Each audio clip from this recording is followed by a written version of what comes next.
శ్రీ వారాహిదేవి జ్యోతిషాలయం విద్య, ఉద్యోగం, వ్యాపారం, పెళ్లి, ఆరోగ్యం, నాగదోషం, సంతానం, రాజకీయం, వామాచార దోషం, భార్యాభర్తల మధ్య గొడవలు, అత్తాకోడళ్ల మధ్య గొడవలు, ప్రేమించి మోసపోవడం, స్త్రీ పురుషుల వశీకరణం, ధనం నిలకడ లేకపోవడం, మీ ఎటువంటి సమస్యలకైనా 24 గంటల్లో పరిష్కారం లభించబడును.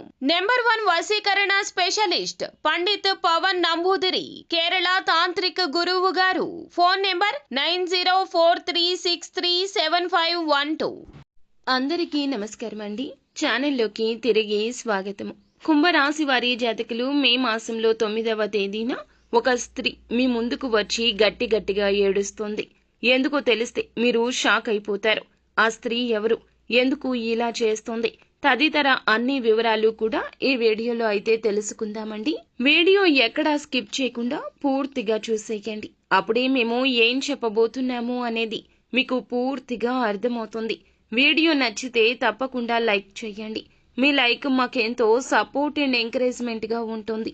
ఇక ఆలస్యం అనేది ఏ మాత్రము కూడా లేకుండా మనం ఈ వీడియోలోకి వచ్చేద్దాము. కొన్ని సందర్భాల్లో చేయని తప్పులకు కూడా శిక్షలు అనుభవించాల్సి వస్తుంది. ఈ రాశి జాతకం ప్రకారం చూస్తే గనక ఈ రోజు మిశ్రమంగా ఉందండి. వెతుక్కుంటూ ఒక మహిళ వస్తోంది. ఒకప్పుడు మీతో చాలా క్లోజ్ గా ఉన్న స్నేహితురాలు కావచ్చు, ఇరుగు పొరుగు కావచ్చు, కుటుంబ సభ్యురాలు కావచ్చు, పనిచేసే చోట ఉండొచ్చు, చిన్ననాటి మిత్రులు కూడా కావచ్చు, క్లాస్మేట్ కూడా కావచ్చు. పొద్దున్నే లేచి మనం పనుల నిమిత్తం ఎక్కడెక్కడికో వెళ్తాము. ఎంతో మందిని పరిచయం చేసుకుంటాము. ముఖ్యంగా మనం చెప్పేది మాత్రం ఒక స్త్రీ గురించి మాత్రమే. తన వల్ల ఒక సమస్యలో చిక్కుకుంటారు మీరు. పైకి మాత్రం ఆ స్త్రీ ఎంతగానో నటిస్తూ బాధపడుతుంది. ధారాళంగా వచ్చి మీ వద్ద ఏడుస్తుంది. తన గోడు చెప్పుకుంటుంది, తన సమస్య చెప్పుకుంటుంది. తన యొక్క సమస్య వలయంలో మిమ్మల్ని లాగేస్తూ వారి మాయ మాటలతో మిమ్మల్ని చాలా వరకు కట్టిపడేస్తుంది. తన సమస్యలో మిమ్మల్ని ఇరికించే ప్రయత్నం చేస్తుంది. జాగ్రత్త. ఏమాత్రం కూడా వారిని నమ్మినా, వారి కష్టం మీది అని భావించినా, మీ మనసుకు వారి యొక్క సమస్య తీసుకున్నా ఇక అంతే సంగతులండి. వెనుదిరిగి చూస్తే అంతా నష్టమే. నేను ఇలా ఎలా చేసేశాను అంటూ బాధపడ్డం మాత్రం మీ వంతు అవుతుంది. వారి ఏడుపు చూసి పడిపోతే గనక, ఆ యొక్క ఏడుపుని నమ్మారు అంటే గనక అగాధంలోకి తోసేస్తుంది, చీకటిలోకి తోసేస్తుంది. ఇక మీకు కష్టాల పరంపర మొదలైపోతుంది ఇక్కడి నుంచి. ఇందులో ఏమాత్రం సందేహం లేదండి. తను ఒక సాయాన్ని అర్థించి మాత్రమే మీ ముందుకొస్తుంది. వారి అవసరత మేరకు మాత్రమే వస్తుంది.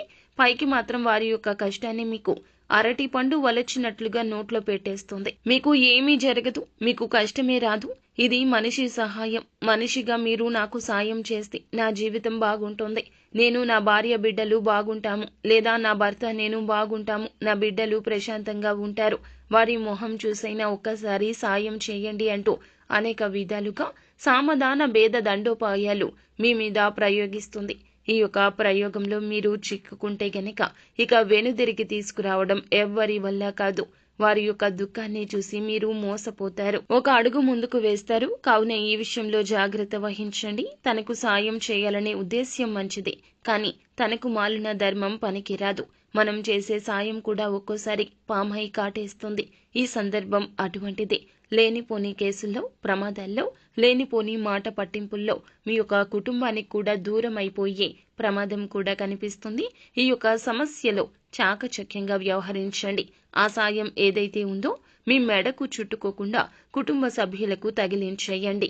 వారు ఏది చెబితే అదే, నా భాగస్వామి ఏది చెప్తే అదే, నా తల్లి ఏది చెప్తే అదే అంటూ మీ వరకు వచ్చిన సమస్యను మొహమాటంతో మీరు ఆ సమస్యలో ఇరుక్కోకుండా మీ యొక్క జీవిత భాగస్వామికి గాని, కుటుంబ సభ్యులకు గాని ఆ యొక్క సమస్యను అప్పగించేయండి. వారే తగు పరిష్కారాన్ని సూచిస్తారు. ఎందుకంటే మీరు బాగుండడం, మీకు మేలు కలగడమే వారికి ముఖ్యం కనుక. ఈ స్త్రీకి అది ముఖ్యం కాదు, వారి జీవితం ముఖ్యం. వారి కష్టం నుండి బయటపడడం ఎలాగైనా ముఖ్యం కావున ఇలా చేస్తోంది. కావున ఈ విధంగా చేయండి. మీ యొక్క నిర్ణయాలు మాత్రం ఈ రోజు మీకు మేలు చెయ్యవు. ముమ్మాటికి ఇదే వాస్తవము. అయితే వ్యాపారస్తులు చూస్తే గనక వ్యాపార జీవితంలో కీలక మార్పులు చేస్తారు. ఈ నిర్ణయం మీకు ఎంతగానో లాభిస్తుంది. ఈ రోజు నుంచి ఈ నిర్ణయం తాలూకా పనులను ఖచ్చితంగా మొదలు పెడతారు. కుటుంబం మద్దతు ఏ సమయంలో కూడా ఈ రోజు మీకు లభించలేదు అని అనుకోవద్దు. కుటుంబ సభ్యుల మద్దతు ఉండబట్టే ఈ రోజైనా మీరు ప్రశాంతంగా ఉన్నారు.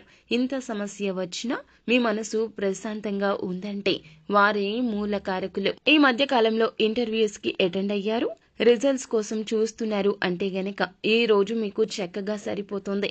100% సాటిస్ఫాక్షన్ తో కూడిన మంచి ప్యాకేజీతో కూడిన ఒక మంచి ఉద్యోగ అవకాశం వస్తుంది. కానీ ఆ యొక్క ఉద్యోగ అవకాశంలో మీరు మొదలు తుది అన్నీ కూడా జాగ్రత్తగా పరిశీలించి వారికి మాట ఇవ్వండి. మెయిల్ కానీ కాల్ కానీ ఈ విధంగా రిసీవ్ చేసుకుంటారు. అయితే ఆకస్మిక ధన లబ్ధి కూడా ఈ రోజున కలగబోతుంది. బంధుమిత్రుల నుంచి శుభ కార్యక్రమ ఆహ్వానాలు కూడా వినబోతున్నారు. ఈ రోజు ఎంతో చక్కగా ఉన్నప్పటికీ ఒక మాయని మచ్చ మాత్రం ఈ స్త్రీ రూపంలో వస్తుంది. కావున జాగ్రత్త అవసరము.